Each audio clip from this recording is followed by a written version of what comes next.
Gannon, I promise it's the last time I'm going to ask you. I'm just freaked out, okay?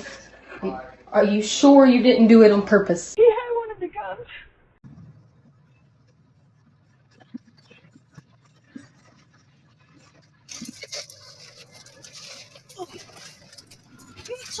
She keeps threatening me. Stop. Well, she keeps threatening me. I am Letecia Stauch, which is Gannon's stepmother.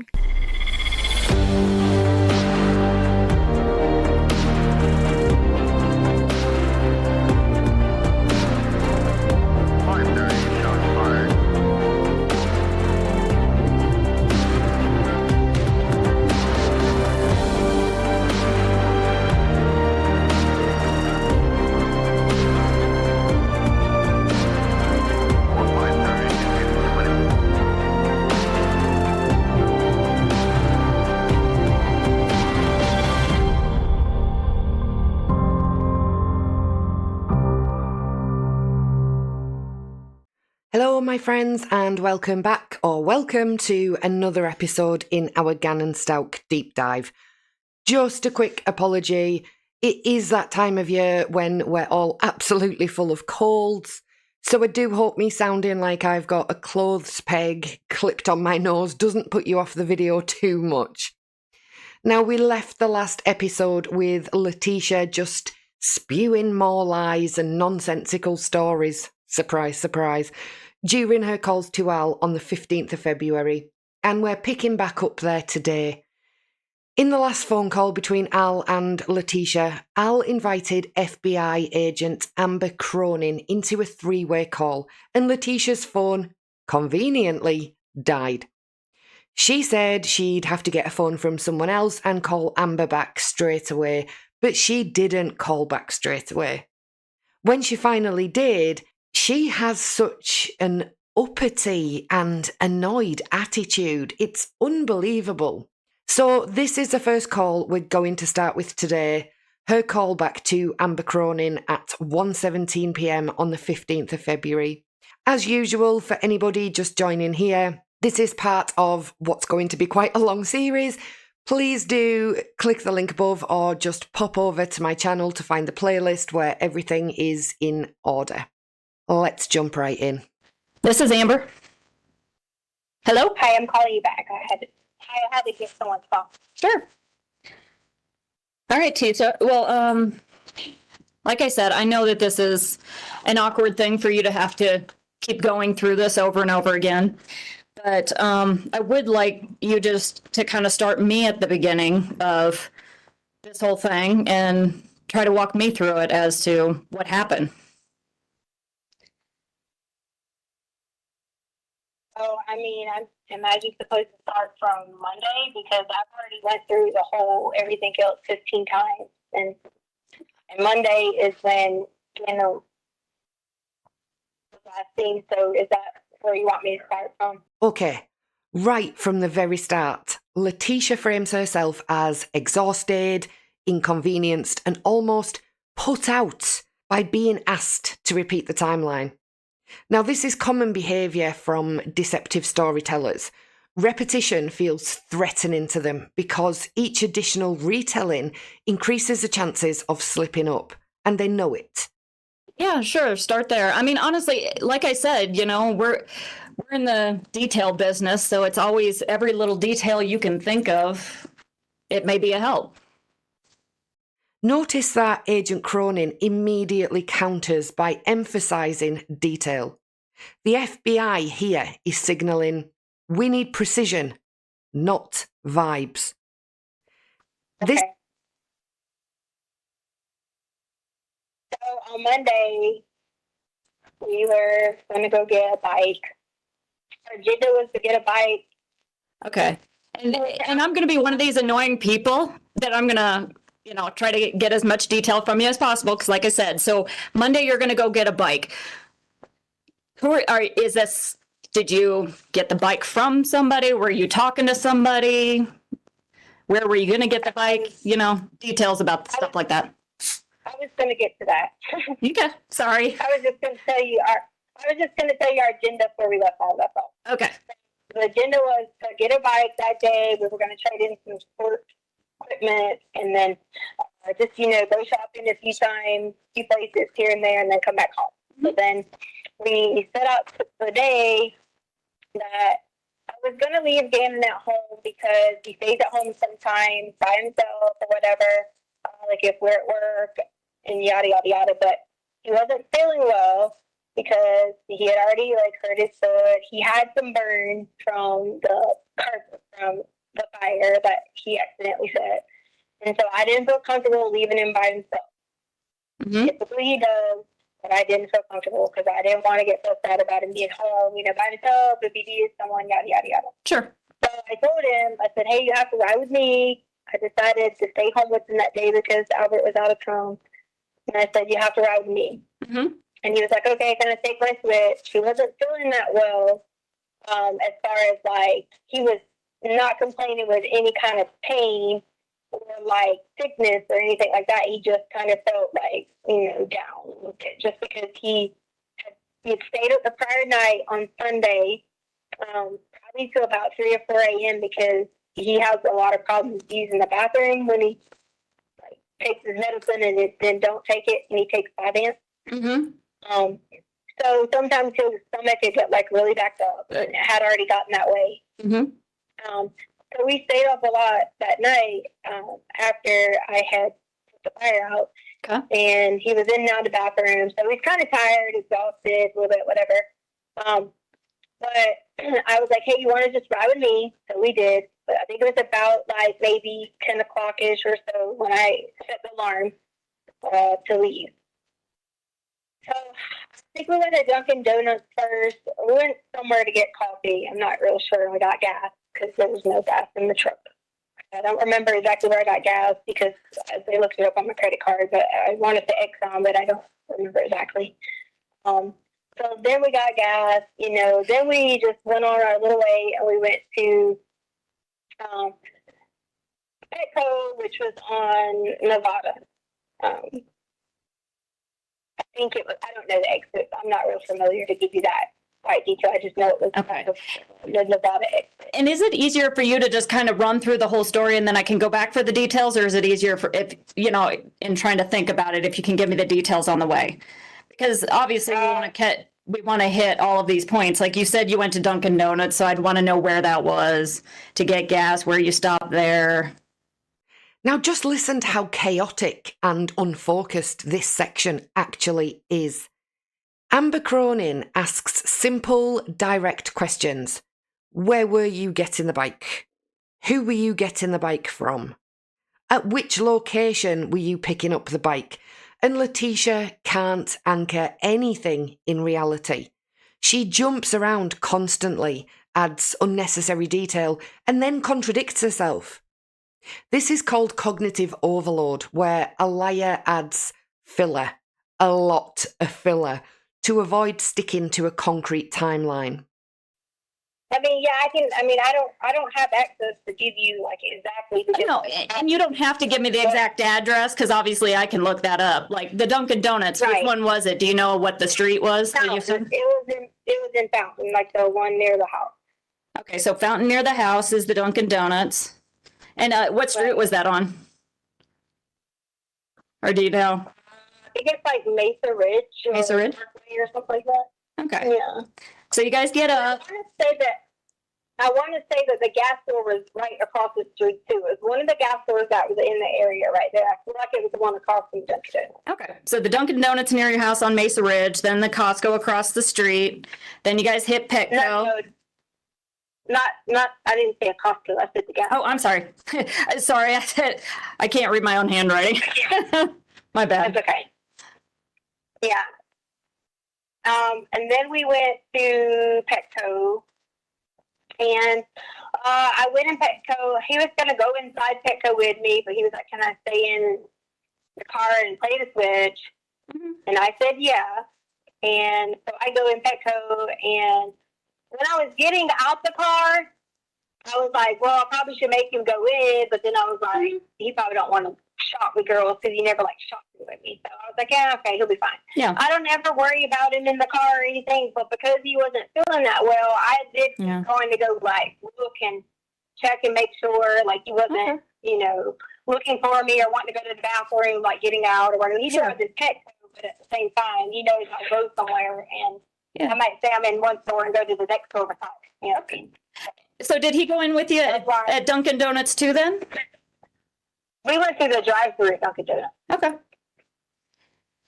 All right, so he stayed in the car there at Petco. Right. Okay. So then we had planned on going to look at some of these bikes. Mm-hmm. So I was like, okay, I have the information's on my phone, so I don't know. Like, they have my phone, so it's Okay. just in there. So you said you were going to go look at these bikes. Was that it? Were you going to a store? Were you going to meet, a specific person, or were you going to look at the bikes? That's how I looked up a bunch of things online. So I had the people's information where they said they had emailed back and said just when you get close, you can come by and look at it. Okay, so where all did you search online? Were you looking at, again, was it like stores, or you're looking at, was it Craigslist, or what was it? It was local Craigslist to Colorado Springs. Okay. Like just Google Springs, Craigslist, or whatever. Okay. So you were looking up for Craigslist. Did you find, was it a lot of them, just a couple of them? I didn't go to do it yet. That's why I hadn't got to that part to tell you that part. Okay. So you're looking up a bunch of places on Craigslist as to where you might do it, and then did you arrange to meet somebody? No. Okay. So what happened next? You looked on Craigslist? I didn't look on Craigslist that day. I had already looked prior. I was saying that the conversations back and forth was whenever you're in or out close, you just call and someone could look at it. That's all. Okay. Well, and I don't want you to mistake it. okay, no, I gotcha. So you had already arranged with somebody to go meet them. Who did you arrange to meet? How were you in contact with them? I said that prior, I had looked online on Craigslist to find some different bikes. On email, when you reply to Craigslist, you know how you have like Yeah. emails? Okay, I had gotten their information. Okay. In my phone, I had messaged, and they said when you get close, if you plan on coming up as in north, Okay. message whenever you wanted to come by. Okay. So you were emailing with them back and forth, and they tell you to call them when you get close. So they gave you their telephone number. But I never told them for certain what day I was coming. I just had it all, hey, we're going to go on Monday to me and Gannon. There was no specific person that I was like, this is not even relevant to anything. I Well- just wanted to let you know that was on our agenda. Okay. Well, and it's just we're trying to recreate every moment that we can, because you never know what's important. So you were going to make this plan to go talk to somebody at Craigslist. You were emailing with them. You're going to call if you get close. What happens next? So then we were going to run out of time because we had already been in town for a little bit, and we had to make sure we were heading back to get Lena. Okay. Because Lena would get off the phone. So I ended up not meeting with anybody. I just thought I would go another day. So that's why I said it wasn't really relevant. Sure. It was really that was on the agenda. Okay. Well, and the last thing you had told me was you were at Petco. So were you just like hanging out in the parking lot doing that, or did you drive somewhere? Or No, what?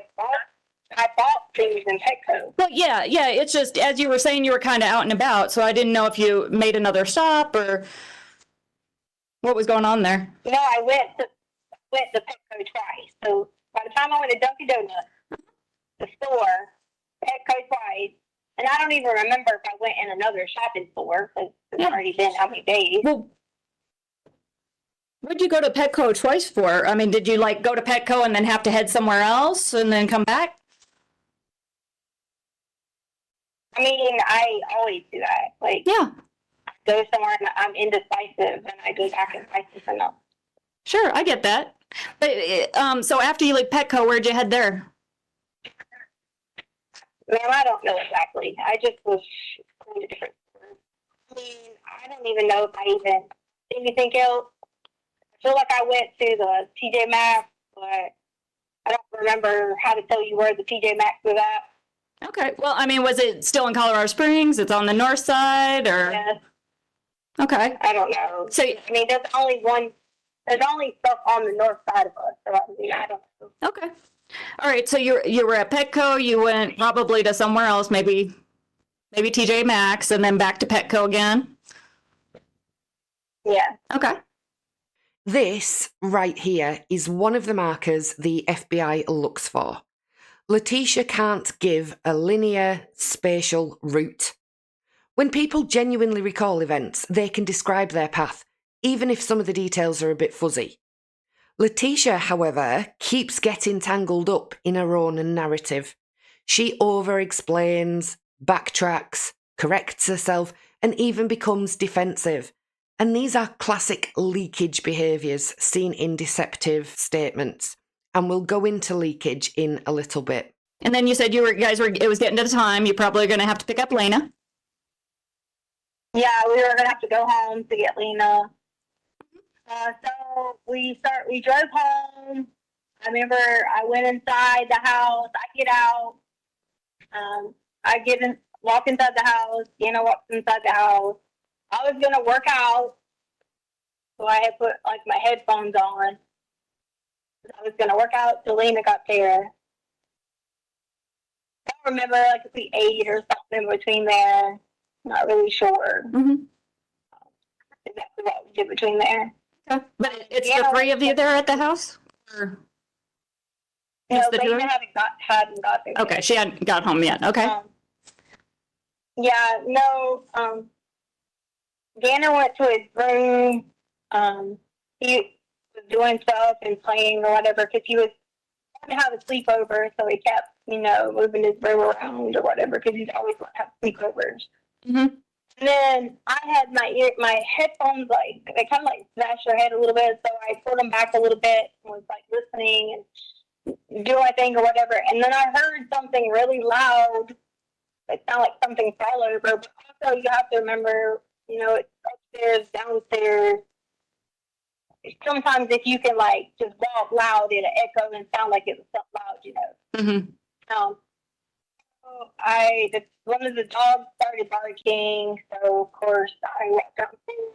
Jen had his door locked, and I knocked on it. I'm like, "What you doing?" And I need to tell you everything word for word he said, or. Well, I'm just trying to get whatever happened. So, I mean, what was he saying to you? You guys are just trying to. Nothing. I have two boys too, so I totally get that there's the doors locked. Yeah. So. He was saying he was trying to keep Lane out, and I was like, Lane ain't even here yet. Like, Yeah. He had this thing going where he's been trying to build this like memory box, because I always told him I kept a memory box for my daughter Uh-huh. from like elementary, and then I also had one for my growing up, and I gave it to my daughter as a box. So he's been doing everything with these boxes where he even put pieces of paper and trash in there. Yeah. It's, say you guys a Nintendo thing that's like the cardboard, because you got boys, like the cardboard box that it come in. Yep. He would put it in. Huh? So he was getting all secretive about like this, and I was just like, "You're silly." I'm laughing, whatever. And then I come back upstairs, and when I come back upstairs, so like I had the garage open. At that time, I think I might have closed it. I'm not really sure. At some point in time, I went back upstairs again, and then I heard another loud noise. And I was like, "Oh my God, Gannon, what is he doing again?" Mm-hmm. And Lena hadn't gotten there quite yet. No? And then when I go down, I realized that someone was in our house. Okay. And so they asked me, what the description was. So, at first, all I remembered, was what he looked like or whatever. So I'll get back to that later. So I'm just going to tell you that I thought I remembered at first. When I initially called the police, I thought Gannon was hiding. Okay. Well, and we've kind of skipped a lot right there. So you heard somebody, or you found out somebody's in your house. Were you downstairs? Were you upstairs? I'm sorry. I think you're cutting out. I'm sorry, I might have said it and it was going out. It's just hard. I'm trying to get off the Wi-Fi or whatever. Sure. Really trying to get Yeah. So, so you were in your story and you basically had said the last thing I was hearing was this, you know, you're sitting there, you heard a loud noise downstairs, and then you realized somebody was in the house. So I realized somebody was in the house. how did you realize somebody was in the house? Because it's like, if you're upstairs, I mean, you know that Gannon was downstairs. Did you go down there and see him? Told you, but I just told you that. I said I went down there. And Okay. did you not hear me say that? No, I'm sorry. It's probably cutting out. So you went downstairs, and what did you see? Now, the tone's shifted here. Up to this point, she's been rambling. But once we reach the time Gannon should have been last seen alive, her details become extremely vague. She suddenly doesn't remember whether they ate, what they did, or the sequence of events. Gannon becomes a background prop in her story. With truthful accounts, this is the moment memory becomes sharper, not foggier. Well, I went downstairs immediately and I saw that this guy was standing at the storage room, which is in between Gannon's room and our downstairs basement. Okay. And as you're looking at this guy, what does he look like? He was dark-skinned. Like Hispanic, maybe mixed. You know, I'm not real sure. Like as far as to give you a nationality, more darker skin. Okay. About 5'7", and maybe about 108 pounds. I'm sorry. Did you say 100? Now, in my mind, I didn't just go over those. Yeah. Those stats. Originally, I got scared, and then I just kind of. Yeah. Oh, I'm sure it's terrifying. I mean, I can imagine it would be terrifying to see somebody in your house. So, so you had said he was about 5'7", 180 or 108? Did I mishear you? No. 180. Okay, about 180. I say 180 because my husband is like 200. Sure. Like smaller than him, so that's why I would say 180. Okay, and do you remember anything else about him, like his hair color, what he was wearing? Yeah, he was very like close cut beard. Mm-hmm. He had a tattoo on his arm. I don't remember what it was. I just vaguely remember that. Mm-hmm. What was he wearing? I don't really remember. I've had so many like bad dreams that I've pictured so many different things now. Sure. I don't remember. Okay, and as you're looking at him, I mean, could you? Which arm was his tattoo on? I don't remember. Okay. I mean, was he facing you? Was he facing away from you? And now we hit the most unbelievable part of Letecia's narrative, the mysterious intruder. This story only appears after she realises that her previous versions are collapsing. Now notice how Agent Cronin's questions become extremely grounded. Height, weight, clothing, which arm the tattoo was on. And Letecia can't answer anything clearly. Not one thing. She even blames bad dreams for mixing details. Innocent people do not confuse reality with dreams. Right. So he was coming out of our storage room, which I assume, I don't want to make any speculation, that's where he was hiding at. And now, so let me tell you what was weird about this so that before I finish. When I got there, the alarm was set the alarm away when I got there. Uh-huh. I mean, when I left, but it was on arm stay, but it didn't dawn on me at the moment what arm stay meant, that someone there's no sensor on Inferior the back motion door. sensors. I know what that means. I gotcha. So like, it just dawned on me that I didn't have to put the alarm in when I walked in. So that none of this runs through my mind that, until in the moment, all this is running through my mind. Like, this is why, because I was thinking, dogs, whatever. This is why all this sudden happened in my mind. This is why the alarm didn't send it on away. Or whatever. Yeah. So do you think that somebody reset your alarm? Is that what you're getting at? Do what now? I'm sorry. Were you thinking that somebody reset your alarm? Because you said your alarm's weird that it was a stay instead of away. No, you don't reset it. If you have, the way that ours was set up, because of how that door didn't have a sensor on it. Like, say, for example, if I set it on arm away and I left for the day, Yeah. and the dog, say one of them got out of their crate and moved, it would go to arm stay first. Okay. Because somebody was like, there was already motion in there. Okay. So when you left for the day, did you set it as stay or away? When you and Gannon left at 10? Sure, I said it. I'm pretty sure I said it as arm away because this is something I had to show later on. So we were talking about that was just. I'm not a positive if that's why. I'm just saying this was something later on that when we went through everything, that was what we noticed that it went to arm stay. Okay. Anyway, so at this point in time, I'm just thinking he's gonna just completely rob us because he had one of our guns. So at this point in time, I knew he had already been in our house somewhere, somehow, sometime, because in order for him to have obtained a handgun, he would have had to already, be in the house. Okay. Did you guys normally lock your weapons up?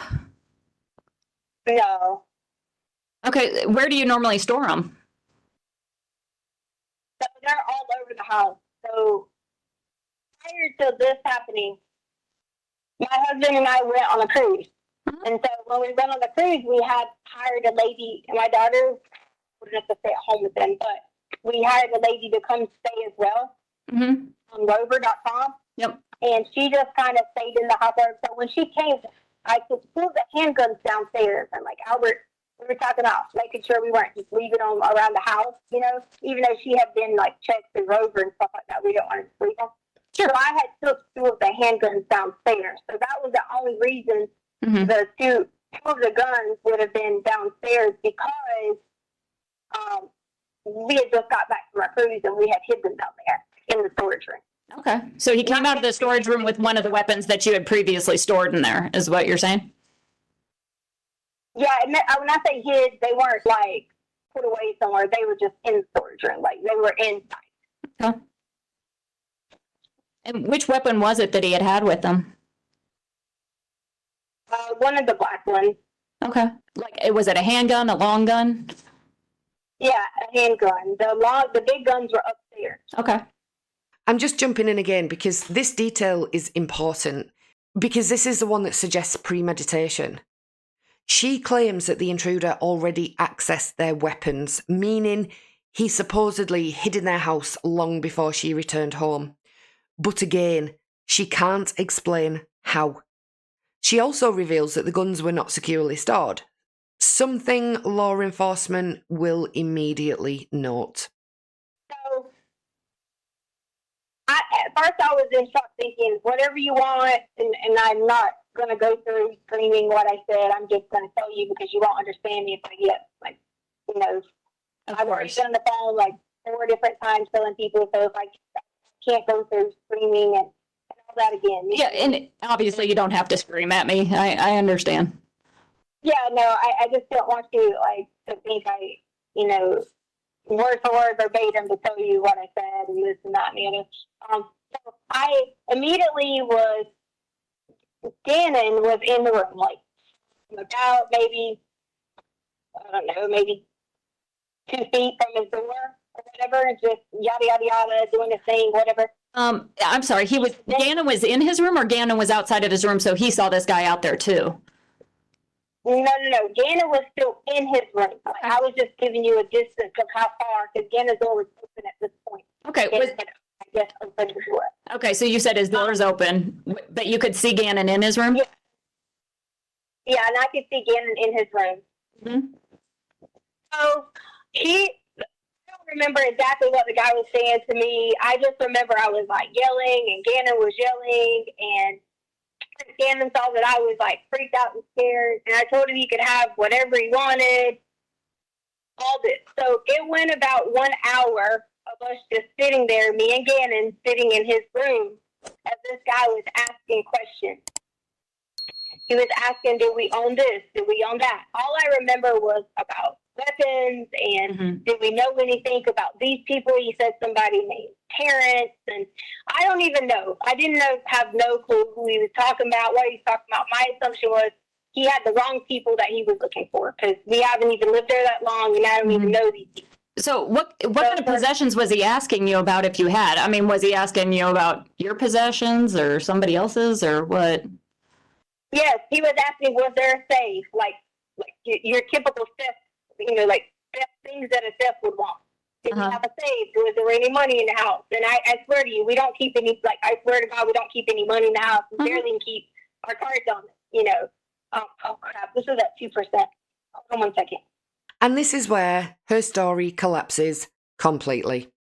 She describes a bizarre, hour-long conversation with an armed stranger who supposedly didn't harm them, but instead asked questions about their belongings. Okay. It's really inconsistent with criminal behaviour, inconsistent with home invasion patterns, and inconsistent with Letecia's own earlier claims. Agent Cronin stays calm, but you can tell here that she knows the story doesn't fit any known offender profile. Need your car charger? In your car? Yeah, this is at 2%. 1 second, I'm going to get the car charger. Sure. It should be right there. Okay.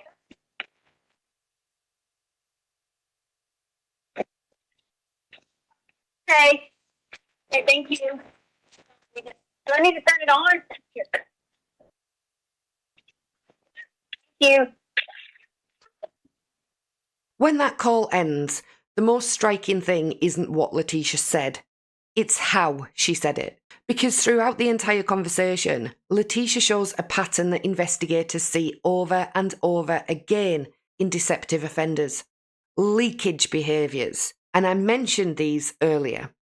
But for those that don't know, these are the moments when a person's true thoughts, fears, or intentions slip out accidentally through tone, word choice, or emotional reaction, and they completely contradict the story they're trying so hard to maintain.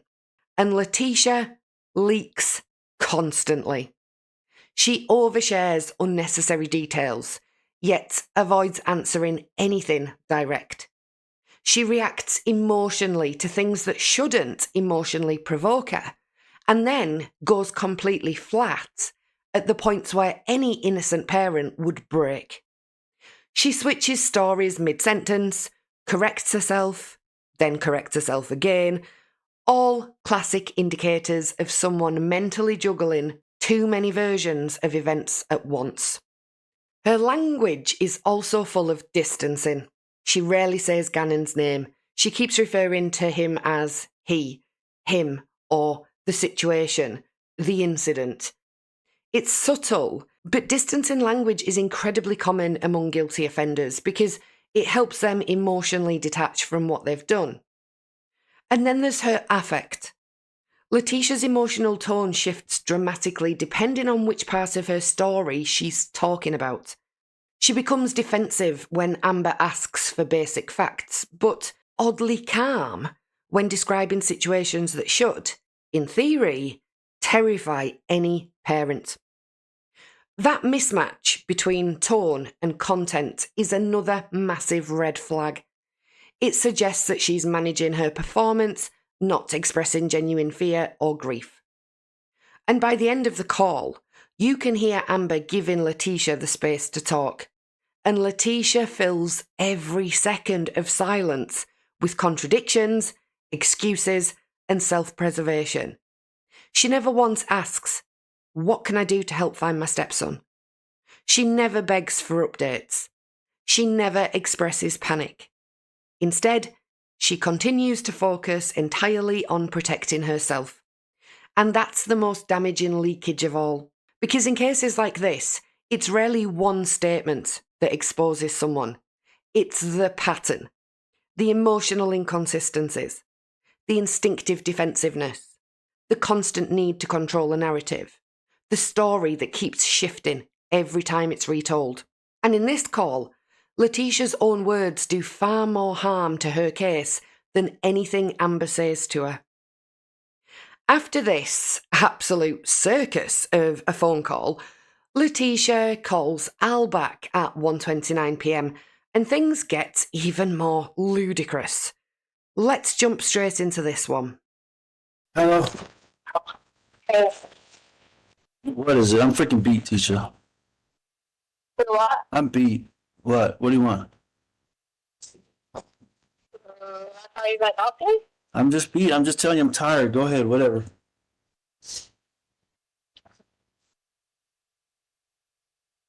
Why are you tired? Because this is freaking stressful. My son's out there missing, and I don't know what the hell's going on.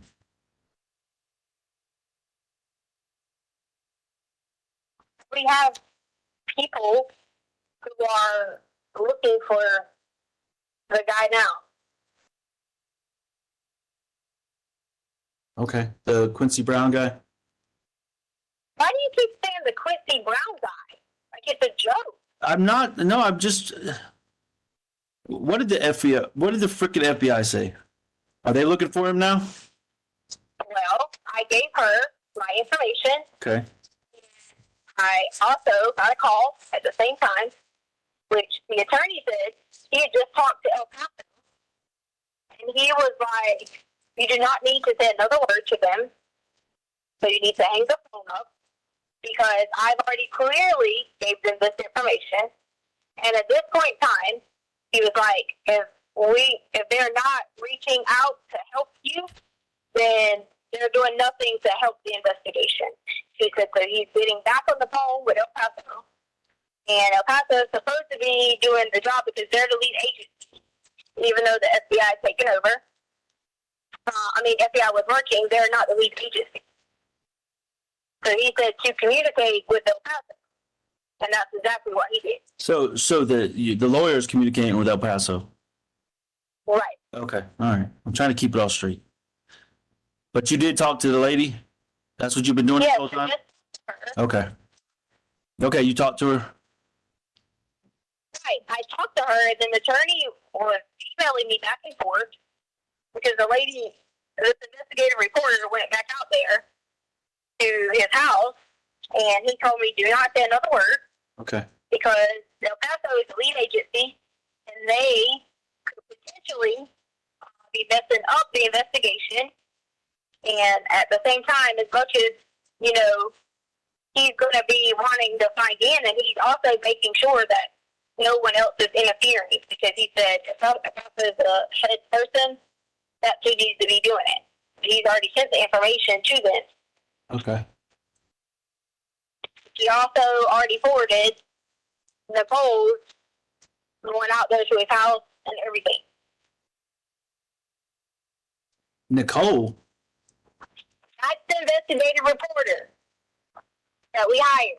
Nicole. Her name's Nicole. Okay. You hired an investigator. Hire investigative reporter. This is what whoever the attorney is in contact with. Investigative reporter, yes. I don't know if you hire them, I don't know if you pay them, I don't know what you do. I just know she's an investigative reporter. Okay. Why do you keep talking to me like that? Like, okay. I'm on trial with you. I'm just trying to listen to what you're saying. So they went to find this Quincy Brown. Did they find him? I don't know what they did. El Paso is in charge. They should be communicating with you, the father. I haven't heard anything from these people. Have you talked to El Paso too, or just Amber? I was instructed by the attorney that everything had been sent to El Paso, Okay. who is the lead agency, and I did exactly what I said I was going to do. Okay. And I was on the phone with her, and he said, do not say another word, because I made sure that he was on the other line when I called her, which is why I told her I'd call her back. Okay. All right. Did So do not say another word. okay. No reason. So you should be answering any questions that are not coming directly from El Paso. Okay. Have you talked to anybody? But you said you forwarded the information. But have you talked to anybody at the El Paso? Would I talk to, if I have an attorney, do you think I talk to them or my attorney talk? Okay, fine. I'm sorry. I'm just trying to piece it all together here. You're talking to this lady. You're talking to that lady. You're talking to Bethel. You're talking to Kate. You're talking to Amber. The investigative reporter is for me. Like, they are on my side. Okay. The attorney, obviously, is on my side. Okay. So that's who the information will go through. Now, I find this bit quite sad.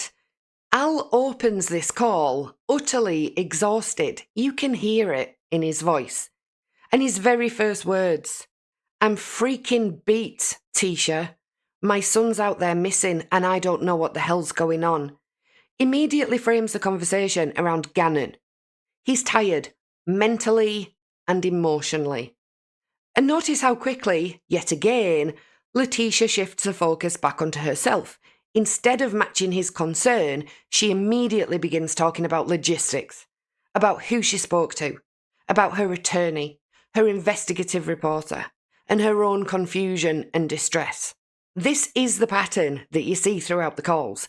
Al focuses on finding Gannon, Letecia focuses on herself. Right from the start, notice how she actually framed her approach as hesitant and cooperative. Is it all right if I talk to you? She softens her requests to appear non-threatening, but already we clearly see the early signs of manipulation. Placing the initiative on Al lets her control the pace. And there is also leakage here. She mentions people looking for the suspect, revealing preoccupation with authorities and preparing her narrative. She's layering complexity, bringing in attorneys, an investigative reporter, and multiple agencies. This is classic information overload, a method often used to obscure or deflect scrutiny. Notice how she distances herself. I didn't hire an investigative reporter. This is what the attorney did. This is diffusion of responsibility, a defence posture designed to protect herself while creating plausible deniability. She names multiple people. The lady, the attorney, El Paso County, an investigative reporter named Nicole, Amber, Katie, Bethel. It's a dizzying maze of half-explained connections and vague instructions. And Al tries to keep the conversation straight, but every time he attempts to narrow things down, "So you talked to her?" or "Have you spoken to El Paso?" Letecia redirects. She claims her attorney told her to stop talking. She claims she can't answer because it might interfere with the investigation. She claims the reporter is on her side. Everything she's doing is designed to create the appearance of compliance without ever actually giving clarity. Okay. So We reported it. okay. Now that you got people on your side, what can I do for you? What do you need me to do to help you get this information or whatever? To help me get what information? I already done that. No, I've done everything that I told you. Okay. I mean, what can I do to help you? What do you need me to do? Just in general, nothing specific. What do you need? You tell me. I need you to be with your family so that when Gannon comes home, we can all be together and stop putting me on a trial. That's what you can do for me in general. You can show me some love. You can show me everything that I'm showing you. I showed you love. I told you, hey, I missed you. I love you. Oh my gosh, I want to be there to hold you. I want to hug you. I want to do all these things to you. That's what you can do in general, is to treat me that same way back, because I have done that to you. And now she begins with the emotional leverage, framing Al's actions in terms of loyalty and affection. She says, "Stop putting me on trial," trying to evoke guilt and relational compliance. Although she references her children, the dominant theme is self-preservation. and this is a key behavioural marker, prioritising her emotional needs over the objective safety or clarity about her stepson's situation. I haven't downed you, talked crap to you. Okay. I defended myself, just like I told you. You know good or well. All right, so You're going through. I understand the pain. right. I don't know what you feel in those times, but I tried to be here for you, and that's what I want to continue to do is be here for you. Okay, well, And also let the attorney know that I would, because you have to hire a private person. They said that police don't even do that because it's not even admissible. You can hire a private person to administer a lie detector test if I wanted to give those results to you. okay. So your attorney told you not to answer any more questions, but does that mean me? Because I mean, what if I still have questions and we can just work through those like we've been working through? Does that include me? No,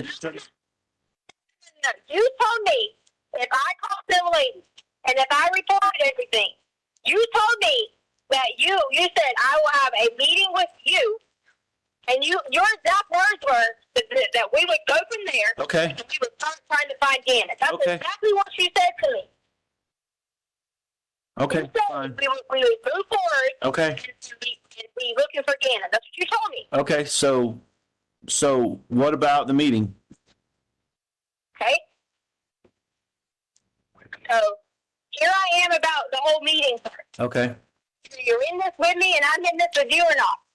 That's where I'm at with the meeting because I have done nothing wrong. I am not a criminal. I'm not a monster. I'm not someone that needs to be. Okay. All right, well, I've been treated. All that being said, when can we meet and where can we meet? The meeting will be deciding where we are staying at together to protect each other. Okay, I didn't say what the meeting was about. I said when and where, Tisha. That's the meeting. Okay, where are you staying? Why come we can't come stay with you? If you have a place to stay that you've already paid for, why are we sitting here having to be like, okay, let's stay at this person's house, let's go here, let's go to this hotel? Why? Okay, all right, fair enough. Where are you at? Just need the honesty answer. I don't need any more bullshit. You talked about honesty and what you wanted from me, okay? So my honesty is from me. Okay. Want it from you. All right. All right. Why come we can't get our clothes? I know we can't bring them home because the rest are in storage, okay? But why come we can't get together a week of clothes and we decide where our family is staying, okay? And then we get on the mission, whether we got to get in the car, whether we need to be out doing it ourselves, finding, whatever. That's the plan I expect to hear from my husband. Not just, like I'm some side piece that you're going to meet. That's not who I am. No, I didn't say side piece and meet. I said meet up to talk about the truth. And actually, I mean, I told you initially, no, please listen. Please listen. I'm not putting you down. I'm not being mean to you, okay? Initially, we talked about what the standard was. And you know how I am about, my standards. The standard is the truth and a meeting, okay? No, I'm not. Okay, that's why I said, what about the meeting? That's why I started this conversation. Let's talk about the meeting. But then there's a truth. You just said the meeting to get the truth. No, I know. No, listen to me. I'm trying to clarify for you, okay? There's another part of the truth that you haven't told me, like where you are. You're not in the north end of Colorado Springs, okay? We've established that. Okay, where are you? That's some truth that you can let me know. Listen, I will tell you. But if this gets out, I swear, it's because you told it. Okay. You knew where we at or where we were at. Okay, fair enough, and I'll stand by that. Okay, fair enough. If somebody finds out where you are, then you can blame me all day long and tell your lawyer that I'm some kind of criminal. Okay. I'm not going to tell them that you're a criminal. I'm just saying. Okay. I stated extended stay America on the north end. Okay. Originally. Okay. We switched from one hotel. What'd you say? I said okay. Okay. We switched from one hotel to the next hotel. Then at that point in time, I had no more money. Nothing. Okay. Nothing at all. I had people reach out to me on Instagram, and they were like, hey, Why don't you come here? Why don't you come here? I don't have a car. I don't have anything. Why do you think people are missing you want to know where we're at? Because nobody fucking knows. There's no one near them. So, Michelle, she reached out to me on Facebook. She's a girl that I always talk about when we go up to Monument. And I would always pass by right up the street. I'd say, hey, my friend Michelle says she sells cleaning products. Yeah, right. Remember? Okay. Michelle has a big ass house out here in Monument, and she has a building. It's like an apartment, a garage, and she let us come here 2 nights ago. Okay. That's why you heard dogs, because she has dogs and we have dogs. So, I can't stay here forever. I can't stay here long. So I can only stay here just basically for the time being because I've been trying to work this out with my husband.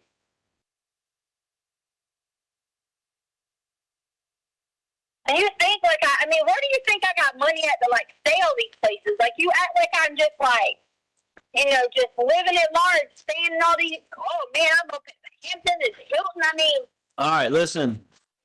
you haven't had anywhere. Hey, listen. I'll get in my rental car and I'll come to Michelle's house and get you. Just send me an address. And where are you taking me? Because I know you. You'll try to play me, and you'll try to be like, well, whatever. So, am I coming to stay with you, or are you coming to Michelle's house just to meet me? And I need the truth. My intent would probably be just to meet. I don't know if staying together is the right answer now because of all the unknowns. Okay. Okay, well, if you don't want to stay with me, then that tells me that that's not in the. You don't want to be that picture perfect that you said back in December. That's not what Don't tell me what I want. I am. Give me the damn real truth why you don't want me and Harley with you. Because I want my son. So here, when Al presses toward an in-person meeting, she reframes it into a moral or emotional test. If you don't want to stay with me, that tells me you don't want the picture-perfect life. Here we see classic guilt lever manipulation. Notice the contradictions and over-explaining. Hotels, cars, money. These are verbal leakage cues indicating stress, cognitive strain, and possibly deception. Her narrative becomes increasingly tangled, a pattern often observed when somebody feels cornered. Because I want my son. Because I want my son. The bottom line. And until we get him. If not do this, why would you punish me? Why is it an if? I don't want to do this. I want to do this. You wouldn't tell me what you heard. You wouldn't tell me the whole truth for days and days, for 3 weeks now. I'm willing to meet you, to stick out the olive branch as an effort for peace. Okay, because yes, peace, because you haven't given me the truth until today. You've gotten closer to the truth. Okay, or maybe you gave me the whole truth today. I don't know. We'll take it at that. But I'm offering you a moment of peace, a time to meet, a time to talk. We can hug or whatever. Okay. I don't want to stay together right now because then it's going to be constantly on my mind. It's going to be a fight. At least this way we can meet and talk, and then we got time to cool down, think about it. That's what I've been doing every day, trying to talk to you and then cool down and then answer you on the email if I can, if I feel like it, and then give it another shot the next day. That's exactly the same model I'm trying to teach you. I'm not teach you, try to do right now. Okay? That's it. It doesn't bother you that, hey, I should be providing somewhere for my wife, daughter, and my other daughter, and my son to live while we're going through this. You're right, but we don't know where. That doesn't register in your brain. It does. It does. Sugarcoat it. There ain't no sugarcoat it. It does bother me that my family got ripped apart when my son was taken away. Okay? Yes, it absolutely bothers me. So if you know, okay, that this dude has Gannon, took Gannon, why are you blaming me? Why I didn't blame you. Lay down beside your wife. No, listen, because the only reason, no, the only thing I blame you for, okay, the only proof I have right now to blame you for anything is you called in a runaway when you knew he wasn't a runaway. That's it, okay? We can move past that. You were scared, you freaked out. What? I'm not putting words in your mouth. That's it. house. Right, but you called it a runaway. Fine, I understand you were scared and freaking out. Okay, I'm just saying.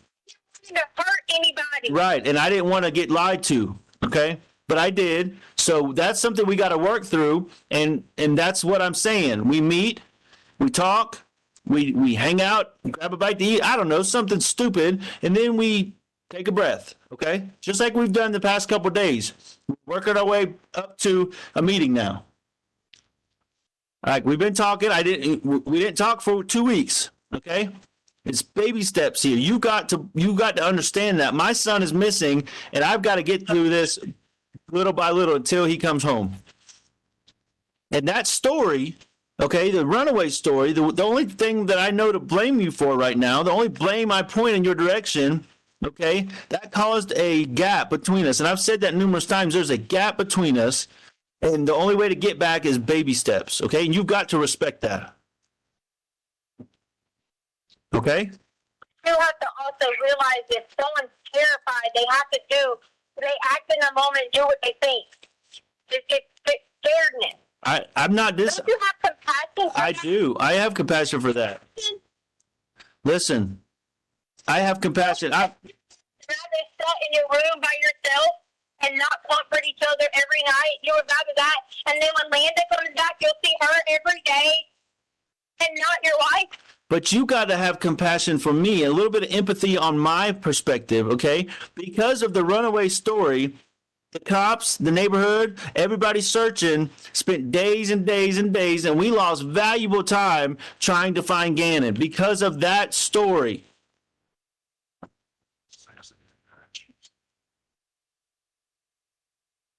And now, okay, 3 weeks, now 3 weeks later, okay, I find out Quincy Brown, a sex offender, has my son, and the last story you told me was that somebody was trying to stick something up his butt, and now I got to think about a sex offender has my son, okay? So now you got to have some compassion for me. I do have compassion for you. That's why I wanted to be with you, to hold you. No, that's what you want, okay? What? No, I just said that. Having compassion for me is not telling me what you want. Having compassion for me is respecting what I need. And I need baby steps right now. And the next baby step is I'm willing to meet you. Okay? I'm willing to meet. That's the baby step. But, you need to send me an address of where you're at, and I'll come to you, and we can meet. And if that's unacceptable, then... You kicked me off the insurance, and you got a car? Listen, I'm talking about baby steps to get us closer to Gannon and to family, okay? Meeting me is that next baby step. If you can't send me an address where you and Harley are, or at least you're at... Your question out, you got a car. Why? I told you I got a rental car. One of my family members helped me out with the rental car so I could search for Gannon and I could do what I have to do, okay? But if you can't... Why is there a claim on the insurance then? Why is there a claim? If you can't, we could talk about all that. That could be part of our meeting, okay? But if you can't meet me, if you can't tell... Why don't you just tell me why is there two claims? Okay, all right. All right, here we go. I want a meeting. You keep changing the subject, so we're going to have to take a 3 or 4 steps backwards from this point, okay? No, I'm going to do the meeting. I just want to know, did you let them take a car? Who take what car? Because there's 2 rental cars. I don't have 2 rental cars. I don't know what the hell you're talking about.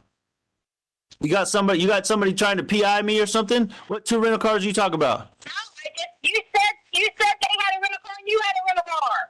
Who's they? You said Landon had a rental car. Oh, yeah. Oh, Landon. Okay, listen, I don't know what the hell Landon's got going on. Her Aunt Veronica's got all that money, and they went to Texas. That's all I know, okay? Whether they still got a rental car or not, I don't know. That's all been from her Aunt Veronica. I had to get my family to help me out, okay? And that's all that matters here. So I'm giving you the truth. I'm ready for the truth about where you're at, the address of where you're at, so we can have the meeting. If not, like I said, we're taking some steps backwards, and we'll try again tomorrow. And that's kind of where I'm at right now in this moment.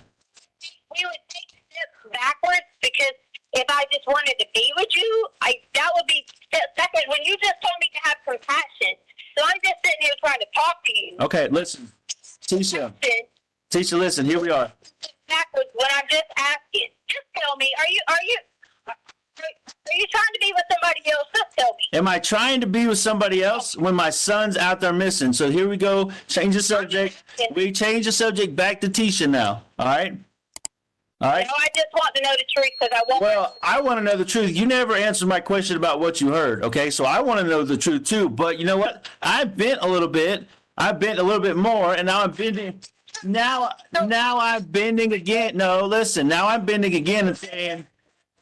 Now I'm bending again and saying, listen. I know you're just not going to answer my question, so let's meet. But that's. Okay, I'll answer your question if you don't yell at me. Okay. Don't yell at me and don't scream at The me. question of what you heard. When you answer a question, you let me answer it and stop interjecting and treating me like I'm on trial with you. Absolutely. You got it.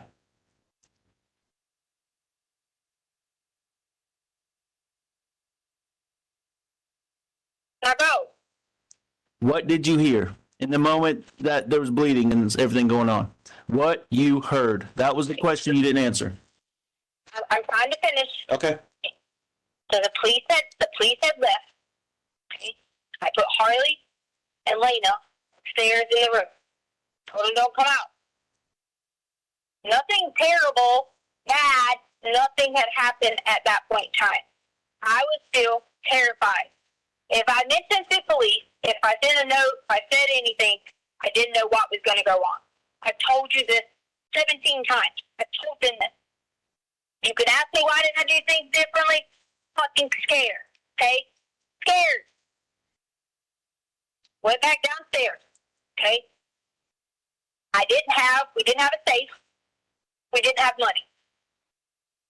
He swore up and down we had a safe. Swore up and down we had money. Just saying, no, we don't have a safe, and I wasn't saying it in this tone, like, no, whatever. Just not going to be reliving all of it like that. No, we don't have a safe. No, we don't have this. I couldn't get your gun upstairs to work. I tried. There was no bullets for the shotgun, and I couldn't get the other gun to work, or I was going to run back downstairs and freaking light his ass up. That was my mind. That was what I was going to do. Couldn't get it to work. Came back downstairs. Girls are upstairs. I knew I had 2 of our 3 children safe. And if I would tell you this, you'll be like, well, why was it 2 of them and not all of them? Or why was it not this one and not that one? People are not realizing that I didn't pick and choose. Okay? Come back in there. Plead again about I would do anything. Money, whatever it may be. Okay? We have this. Jury. I offered every single thing that there was. So now she's kind of shifted into vivid, detailed storytelling about protecting her children. I couldn't get your gun. Ran back downstairs. This is excessive detail used to justify past actions and evoke sympathy. She frames herself as heroic. But the focus remains on her own fear and helplessness rather than objective events. And this is self-serving overcorrection, a common behavioural tactic in high-stress deception. He kept saying we had a safe. And I kept saying we didn't have a safe. He grabbed me, pulled me back into the storage room. My hands were tied. I already told you this. 17 times again. My hands were tied. Completely. Harley, Lena, upstairs, either sleeping, whatever they were. It was late night at this point in time, 11, 12, midnight, whatever it may have been. I left Harley a note on the counter that said, please recall police. Gave her the word that we always say is a code word. What is the word we always say that you all beanies always picked out whenever there was trouble? Desperado. Right. I always pick with Harley about it. If you ever hear that word, it's something an Albert had, it means trouble, right? She didn't catch on to what I was saying, which I can't blame her. She's sometimes ditzy. Didn't catch on to what I was saying. Nothing. I called you back. Called you back with him sitting there. You didn't answer. Not your fault. So now I'm in my mind thinking, if I say to Albert the code word, he might at least think something. Anything. I don't know. You could have been on the phone. I don't know. All I hear is Gannon screaming. He's yelling at me to shut up. Except he said it in the worst way than that. I did hear a loud noise. So I said Gannon hit something. I'm screaming. I'm sitting there trying to make noises because if they're above me, then maybe someone will hear it on the wood pieces. Nobody helped. Nothing came. No one. No one came for anything. When I came back from hitting my head, which was hit on that wood piece that's in our storage room, Gannon was gone.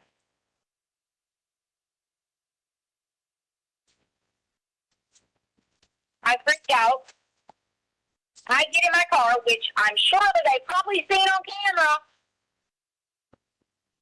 That I get in my car, drive maybe once or twice around the neighborhood, thinking, what in the hell am I going to do now? Albert's going to fucking kill me. Everybody's going to kill me. That's all I kept thinking, and Gannon's gone.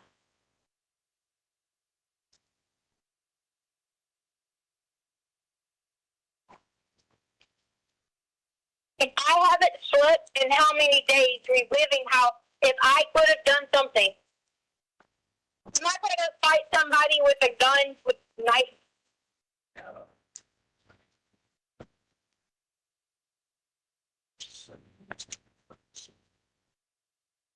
I don't know how they live. I don't know.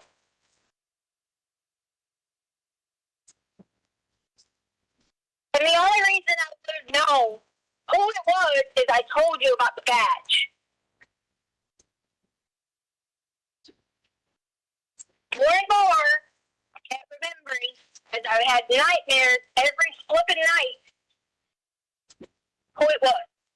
Images in my mind, pictures, over and over and over and over and over, again and again and again. Can I do anything about it? No.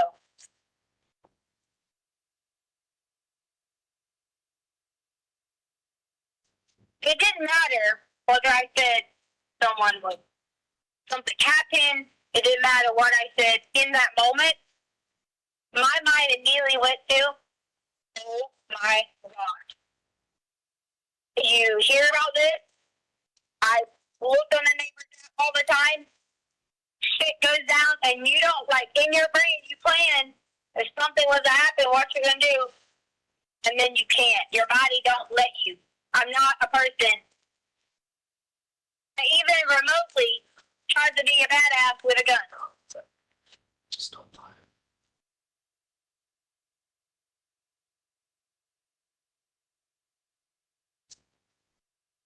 All it kept running through my mind. How am I going to go find Gannon? How am I going to go do this? We got to get help, resources, and then if I say, hey, the fucker was in our home, all they're going to tell me is I'm fucking crazy. I need mental health. I need to see a psychiatrist or some fucking shit. That's all that's going to be told to me.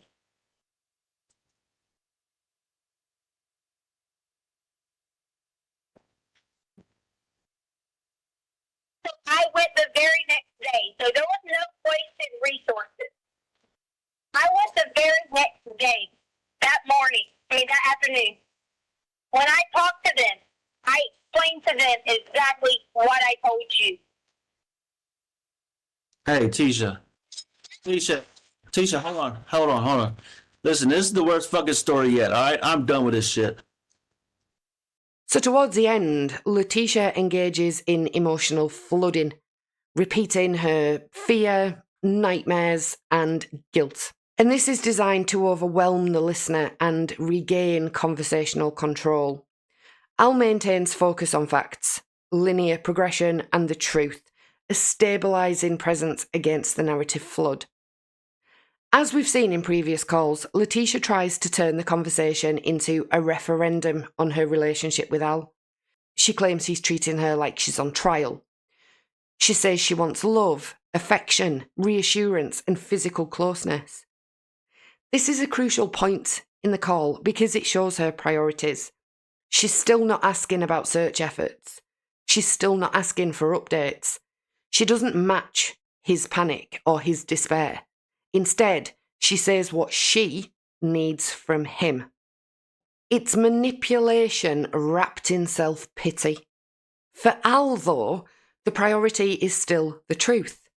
He keeps steering the conversation back to answering questions, meeting to talk, and slowly rebuilding trust, only if she starts being honest.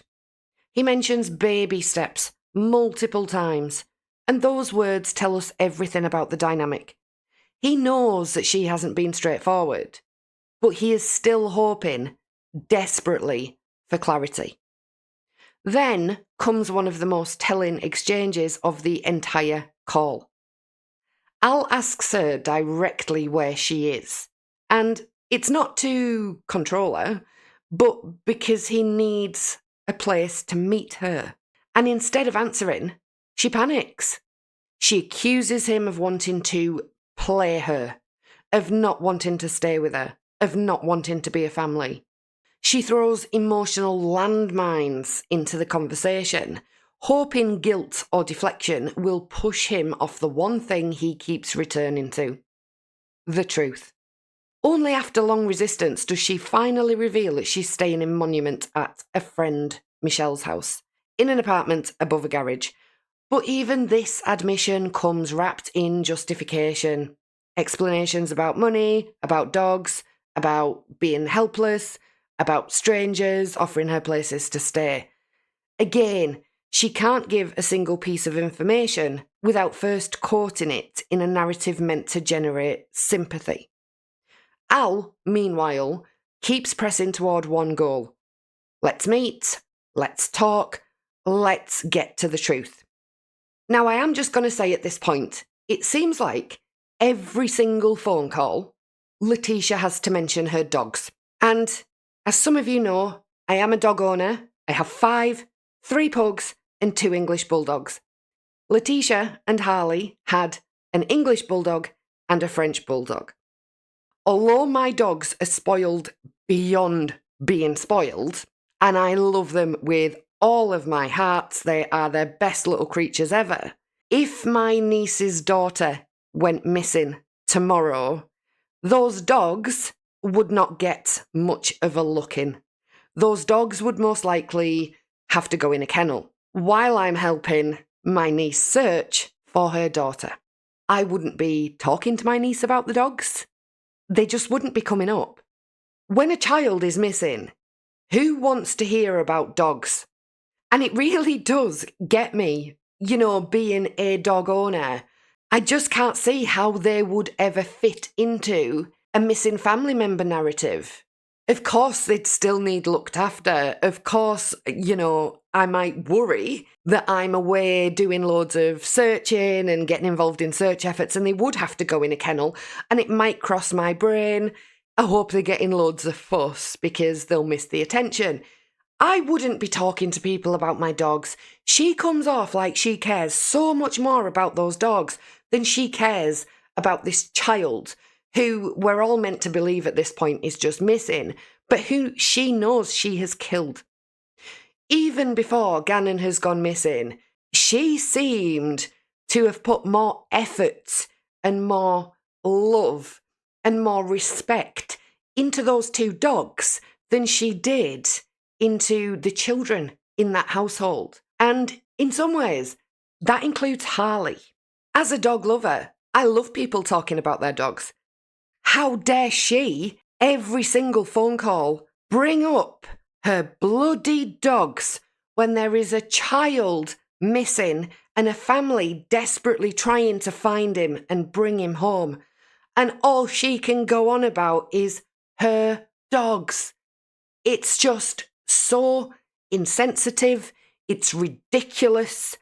I don't understand it. And as I said, I treat my dogs like they're children. Honestly, it's a bit pathetic, really, but I do. And I can't imagine how she has even got to this stage. It's something that wouldn't naturally happen. Everything takes a back seat for family members that are in trouble. Obviously, not to the detriment of their safety. You're not just going to neglect your dogs or whatever, are you? Of course you're not. But all she does is bring up these dogs like they are more of a concern than her stepson. I'm sorry, I had to get it in there. As a dog owner, I just find it absolutely wild. It's disgusting, absolute despicable behaviour, and really just shows how absolutely beyond messed up her priorities have always really been. Anyway, now we've got the dog thing out the way and I've had my rant about that. Then next comes the explosive emotional core of the call, and that is the moment that Al states the real fracture point between them. He says, "You called in a runaway when you knew he wasn't a runaway." And this shows you exactly what bothered him. Not merely that she'd lied to him, but that the lie cost time. We lost valuable time trying to find Gannon because of that story. That's not something the police have just told him. That's something that a father, a mother, you feel that in your bones. Letecia counters by playing the fear card again. She was scared. She was terrified. She reacted emotionally. In her world, intent excuses consequences. And when Al brings up the new details she gave him, her claim about Quincy Brown, a supposed sex offender, she doesn't show urgency. She doesn't mirror his horror. She doesn't ask whether the police have found him. Instead, she just goes back to one thing. Why don't you want to stay with me?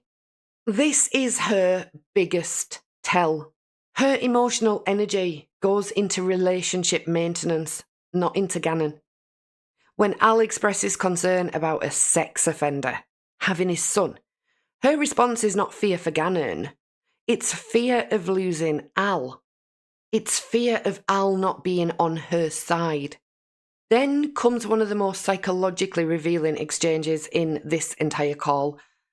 Al describes his approach towards her as an olive branch, a fragile peace effort. He tells her he needs space, baby steps, cooling down periods. He explains he needs to protect his ability to function during the search. Completely normal. Anybody else in Al's situation would be requesting the same thing. And Letecia's response? Well, she says she feels punished. And that really matters, because punishment assumes guilt. She's responding as if the natural consequences of her own behaviour are acts of cruelty against her. And then the call shifts into paranoia. And we've seen this in the other calls. She's obsessed with the fact that Al might have somebody listening in to the conversations, which he obviously is, but she doesn't know. She's concerned about people following her, people watching her. It's starting to get off the rails a little bit. And in this call, she accuses Al of having rental cars, of letting somebody take hers, of somehow conspiring against her. These accusations really come out of nowhere and they derail conversation entirely.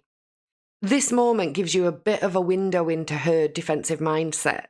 When pressed, she escalates into suspicion.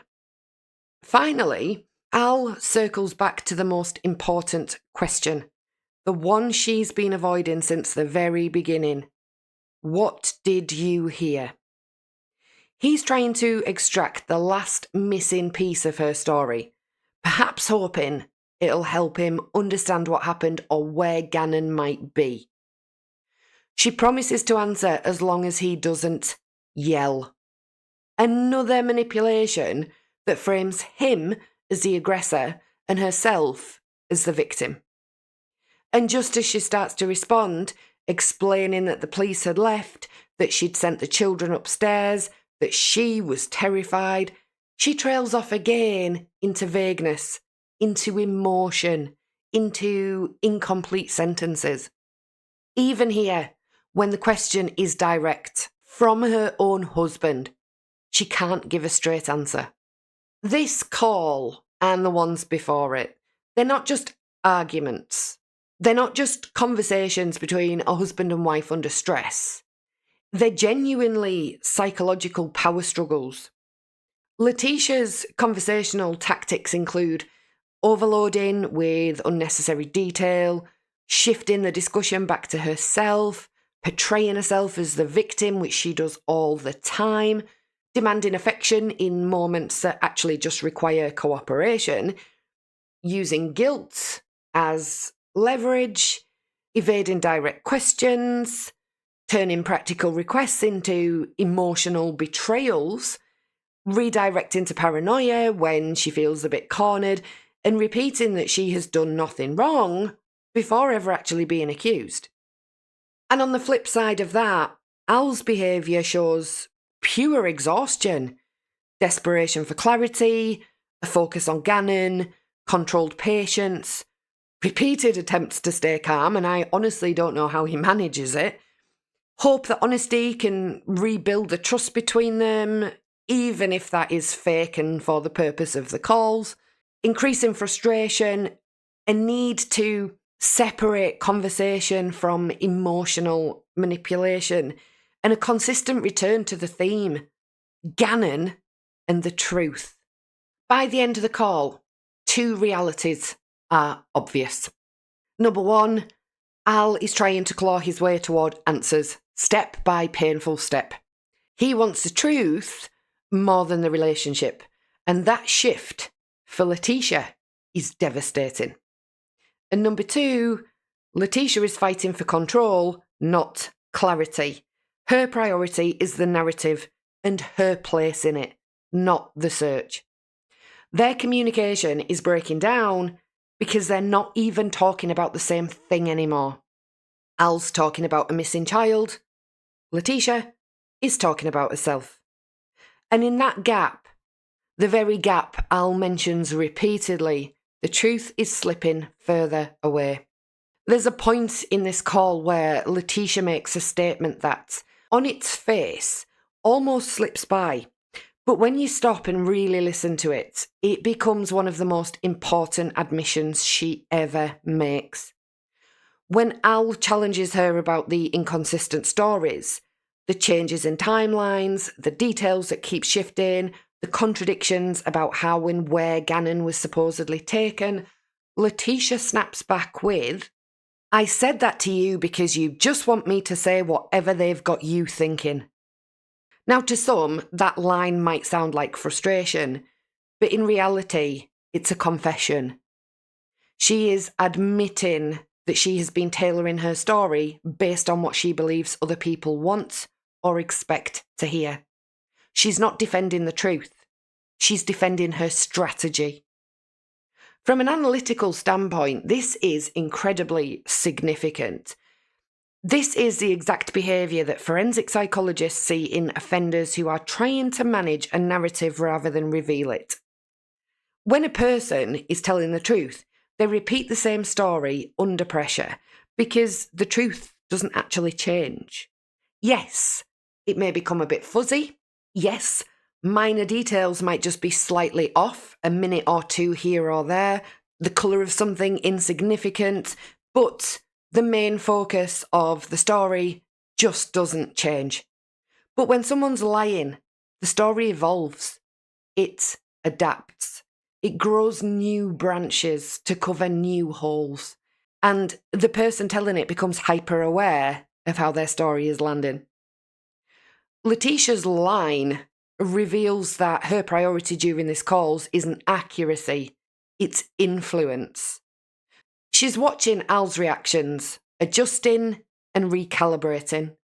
She's shaping her version of events to fit whatever she thinks will stop him asking difficult questions, And when that fails, when Al pushes too close to the core contradiction, she blames him for her lies. According to her logic, she didn't lie because she was hiding something.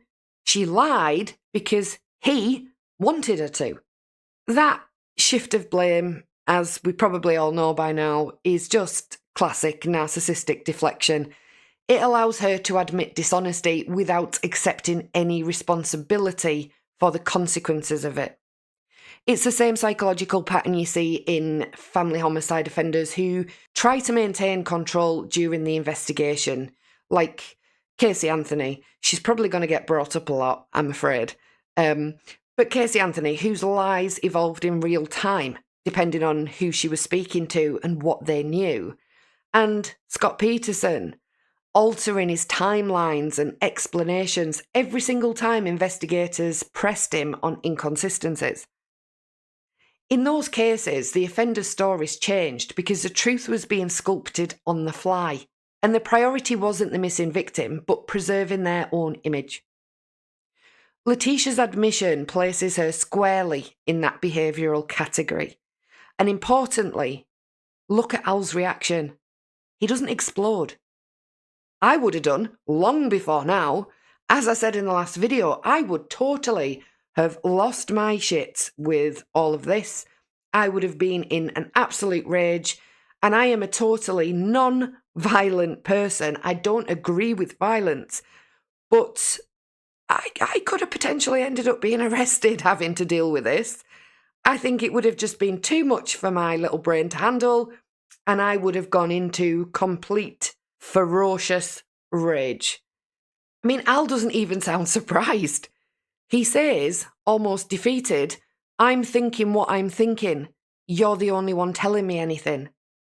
So he's acknowledging that the only information being fed to him is coming from someone who just admitted she adjusts her story to appease him.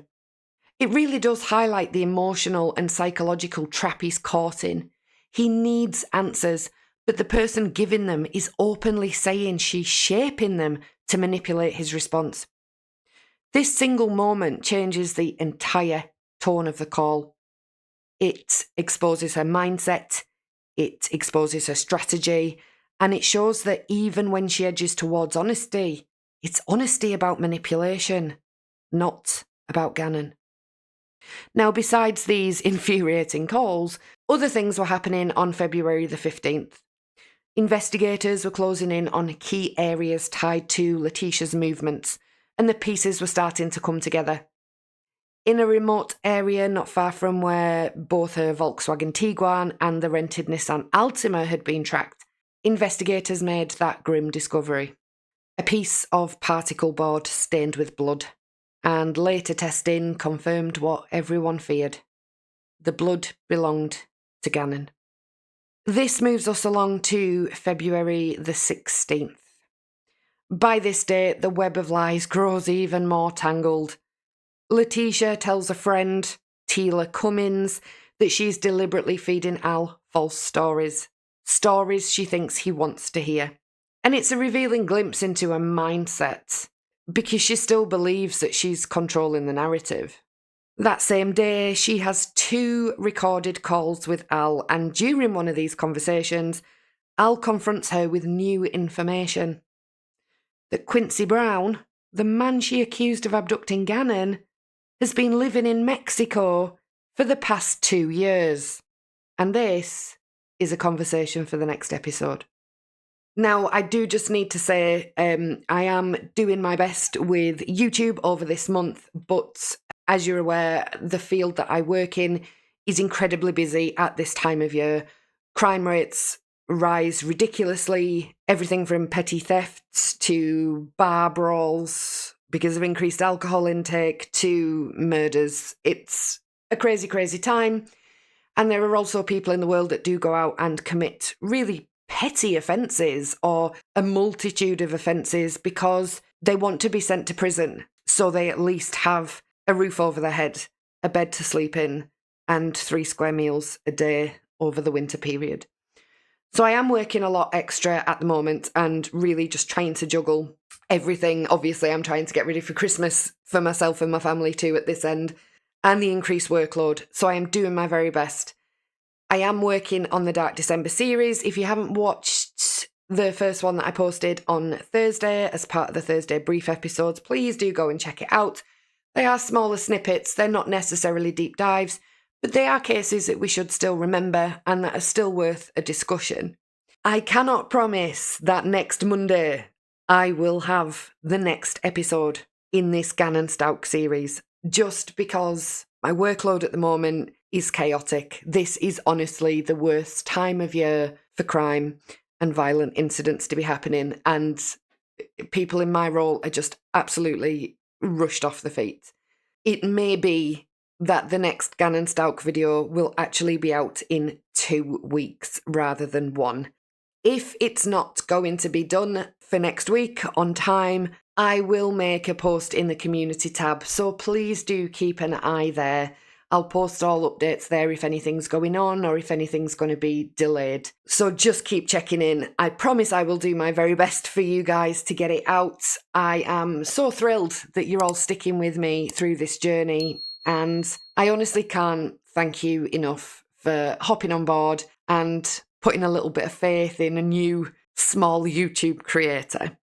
So thank you so much, and I promise I will do what I can do with the next episode. As always, please leave your thoughts about these calls in the comment section. I really do enjoy reading all of your different perspectives, and I love how this community is discussing, analysing, and really coming together to remember Gannon. I'll see you all in the next one for more of Letecia's lunacy. But in the meantime, stay curious, stay kind, and take care of yourselves. I've been Fiona, and this has been Case Continued.